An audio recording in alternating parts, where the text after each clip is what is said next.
안녕하세요, 서경원입니다. 여러분들이 잘 모르시는 일본 사회에 대해서 알아보는 시간입니다. 자, 오늘은 첫 번째 시간으로 일본의 이 무전주화라는 것에 대해서 살펴보고자 합니다. 자, 한자를 보시면 어느 정도 이해가 되실 텐데, 무전주화, 전주라는 건 흔히 한국에서 말하는 전봇대를 말합니다. 그래서 이 무전주화율이 일본은 상당히 다른 외국에 비해서 낮은 편입니다. 그래서 무전주화가 왜 중요한지, 다음에 어떤 문제점이 있는지 살펴보도록 하겠습니다. 일단 기본적인 개념부터 아셔야 되겠죠. 무전주화라고 하는 것은 도로의 지하 공간을 활용해서 전력선이라든지 통신선 등을 땅속으로 묻어서 전주, 흔히 말하는 전봇대를 없애는 것을 말합니다. 그래서 우리나라에서는 조금 명칭이 다르게 불리고 있습니다만 한국에서는 보통 전선유 지중화라고 부르고 있습니다. 자, 일본의 풍경을 몇 가지 가져왔습니다. 도쿄랑 오사카 풍경인데 지금 도쿄 거리 풍경입니다만 왼쪽 편에 보시면 전주가 보입니다. 다음 역시 도쿄 풍경입니다만 지금 전주가 보이고 위쪽에는 전선이 복잡하게 얽혀 있죠. 다음 오사카 도톤보리 풍경인데 역시 오른쪽 편에 전주가 보이죠. 한국의 대도시와 일본의 대도시를 비교할 때 풍경 면에서 가장 큰 차이점이 이런 전주의 유무라고 보시면 될 것 같습니다.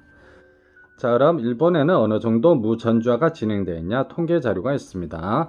일본의 국토교통성 홈페이지에 가시면 자료가 나와 있는데 구체적인 통계 자료를 보도록 하겠습니다.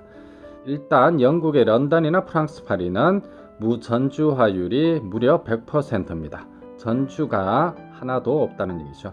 홍콩도 역시 100%, 다음 타이완이 95, 싱가포르는 93, 다음 서울의 경우는 46% 정도, 지금은 50%를 넘은 것으로 알려져 있습니다. 다음 자카르타가 35%, 자, 그런데 일본 도쿄에 있는 23개 구는 8%에 지나지 않습니다. 오사카시 같은 경우도 역시 6%밖에 되지 않죠. 자, 일본 전체로 살펴보도록 하겠습니다. 일본 전체로 살펴보면 다음과 같습니다. 역시 국토교통성 홈페이지에 나와 있는 자료입니다. 자, 도쿄도 전체로 보면 채 5%가 되지 않죠. 그리고 이바라기현 같은 경우는 채 1%가 되지를 않습니다. 자, 그래서 이런 지역에 따라서도 차이가 납니다만 아무래도 재정적으로 힘든 현 같은 경우는 이 무전주화율이 많이 진행되어 있지 않다는 걸 알 수가 있겠습니다. 자, 그럼 구체적으로 도쿄도의 현황을 살펴보도록 하겠습니다. 일반 도로의 무전주화율은 고작 2%에 지나지 않죠. 이 말은 결국 생활도로에서의 무전주화가 거의 없다고 할 수가 있겠습니다. 자, 그럼 왜 무전주화가 진행되지 않았냐? 기술적인 어려움이 있겠고, 다음에 이 전주를 없애고 통신선이나 전기선을 지하로 매설하려면 여러가지 공사의 협력을 얻어야 되겠죠. 자, 지역 주민들에게 공사 협력 얻기가 힘들다는 또 문제점이 있습니다. 다음 자료는 일본에서 전주가 얼마만큼 늘어났는지를 나타내는 자료입니다. 자, 1987년을 보시면 3007만 기의 전주가 있었는데 2008년에 3525만 기로 늘어나죠. 다음에 2012년 통계를 보면 3552만 기로 늘어납니다. 그래서 25년 동안 전주가 무려 545만 기나 일본은 오히려 역행해서 늘어나고 있는 추세입니다. 그래서 이 무전주화가 느린 것을 언론에서도 많이 비판을 하고 있습니다. 자, 대표적인 건 몇 가지를 찾아봤습니다만, 자, 무전주화 추진법이 울고 있다 이렇게 나와있죠. 그래서 이 제목은 2019년 5월 24일 아사히 신문 사설에 나온 사설 제목이 되겠습니다. 다음으로 2020년 최근 자료입니다만 9월 9일 요코하마시에서 무전주화 사업에 PFI를 도입한다라고 되어 있죠. 그래서 PFI는 민간 자금을 활용한 사회 자본 정비를 말합니다. 어쨌든 일본에서도 무전주화 사업에 힘을 쏟고 있는 중입니다. 다음으로 이 총무상이 태풍에 의한 정전을 예방하기 위해서 무전주화를 한시라도 빨리 사업화를 해야 된다라고 주장하고 있는 내용이죠. 마지막 기사는 교토부에서 나온 기사입니다만 이 성의 전망을 방해하는 전주를 철거해야 된다는 기사가 되겠습니다. 자, 그럼 전주가 왜 위험하냐 하면 재해 시에 흉기가 될 수 있겠죠.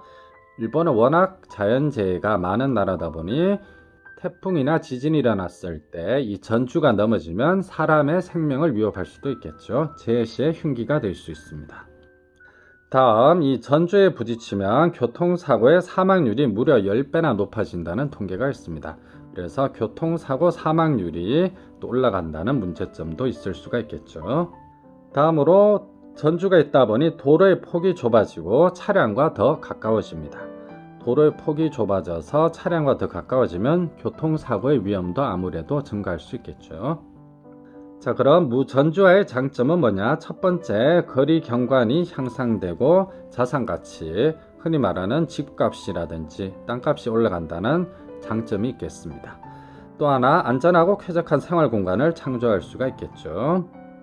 다음, 재해를 예방하고 다음에 방범 효과도 기대할 수가 있습니다. 일본의 생활 범죄 중에서 많은 이 절도 같은 경우는 전주를 통해서 남의 집에 들어가는 경우가 많다고 하죠. 그래서 방범 효과도 기대할 수가 있겠습니다. 자, 오늘은 간단히 일본의 무전주화에 대해서 알아봤습니다만 여러분들이 일본 관련 기사를 보시다 보면 나오는 중요 단어 3단어 정도는 기억을 해두시면 기사라든지 내용을 파악하시는 데 도움이 되실 겁니다. 자, 첫 번째 단어가 무덴추카라는 단어, 한자 그대로 무전주화, 전주를 없애는 것을 말합니다. 다음에 치추카라는 단어, 지중화, 땅속으로 묻는다는 얘기죠. 다음에 쿄도코라는 단어도 있습니다. 한자 그대로 읽으면 공동구라고 되어 있는데 전기라든지 전화, 수도, 가스 등의 이 라인을 다 모아서 지하에 매설하기 위한 설비를 말합니다. 그래서 핵심적인 이 3단어 정도는 기억을 해주시기 바라겠습니다. 자, 이번 시간에는 일본의 무전주화에 대해서 알아봤는데 뭔가 일본 사회에 대해서 알고 싶은 부분이 있으면 댓글로 남겨주시기 바라겠습니다. 감사합니다.